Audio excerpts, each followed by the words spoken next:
Mày với con Tuấn hay mày với con Hải giúp mình đấy? Điên à? Tao không có quan hệ gì với hai đứa này đâu. Tao thấy nó cũng thích mày kiểu gì. Đâu có ai đâu. Thì hai con nhỏ thích mày rồi. Ai?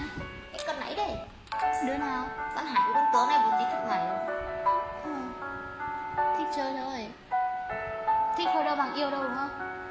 Đúng Con không? Tuấn thích lâu rồi. Tao biết mà, nhưng mà bọn này không yêu đâu mà. Thích thôi. Có biết yêu là đéo gì đâu mà. Đem trao cho em nụ hồng. Nhưng mà con Hải thì chắc Nụ có. Tại vì con hồng nó khóc mong manh như sương mai trong gió.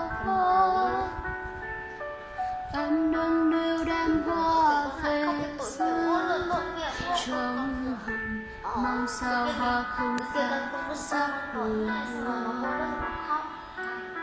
Nhưng bông hoa kia mất phải tàn, dùng ta từ trên đôi tay em băng giá. Em nghe như trong tim dạn vỡ, nỗi đau làm nhạt nhòa một thời sương khói. Anh như chim bay quên đường về, âm thầm mình em nơi đây với những bâng khuâng. Cánh chim ơi còn mình một tận trời nào, vui chi nơi xa xôi ấy. Anh quên em như cánh hoa.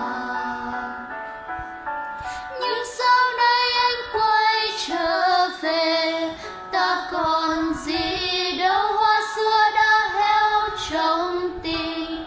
Mối duyên xưa dù này chỉ là mộng thôi, em nay như trăng đã úa. Thôi anh ơi duyên ta đành lỡ.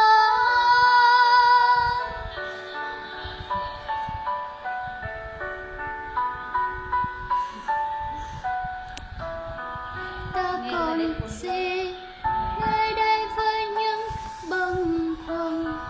Cánh chim Tao nghĩ mày là con trai chắc mày đẹp trai lắm rồi. một tận trời nào, vui chi nơi xa xôi ấy.